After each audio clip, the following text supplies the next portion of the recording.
నేతలంతా పార్టీని వీడిపోతున్నారని మాజీ మంత్రి కేటీఆర్ అన్నారు. ఇలాంటి టైంలో అధినేతకు అండగా ఉండాలని కార్యకర్తలకు ఆయన పిలుపునిచ్చారు.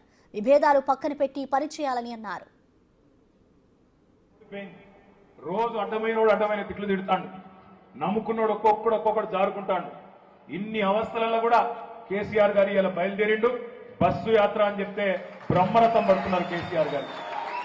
మరి మన నాయకుడు 70 ఏళ్ల వయసులో గత తిరుగుతున్నప్పుడు ఎండా బిండా అని చూడకుండా మనం ఎట్లుండాలి? మనం కొట్లాడన్నా వద్దా? మనం గట్టిగా బయలుదేరన్నా వద్దా? తల్లి లాంటి పార్టీకి కష్టం వచ్చినప్పుడు మనం మన వ్యక్తిగతమైన పంచాయతీలు, వ్యక్తిగతమైన భేషజాలు, మనకుండే ఈగోలు పక్కకు పెట్టి కలిసిమెలిసి కొట్లాడాలన్నా లేదా ఆలోచన చేయండి. మన నాయకుడు ఇలా మనందరికీ స్ఫూర్తిదాయకంగా పార్టీ పెట్టిన 24 ఏళ్ల తర్వాత కూడా ఆయన కట్టె పట్టుకొని కూడా యుద్ధానికి బయలుదేరాడు. మరి ఇలా ప్రజలు మంచిగా ఉన్నారు. ఉపాధి హామీ కూలీల దగ్గరికి పోయినా వాళ్ళు అంటున్నారు, అన్నా మళ్ళా కేసీఆర్ రావాలి అంటున్నారు. యువకుల దగ్గరికి పోతే వాళ్ళు అంటున్నారు, మమ్మల్ని మోసం చేసిండన్న రేవంత్ రెడ్డి, కేసీఆర్ ఇచ్చిన ఉద్యోగాలు ఈయన కాగితాలు ఇచ్చుకుంటా నేను ఇచ్చినా అని చెప్పుకుంటున్నాడని యువకులు మాట్లాడుతున్నారు. పార్టీ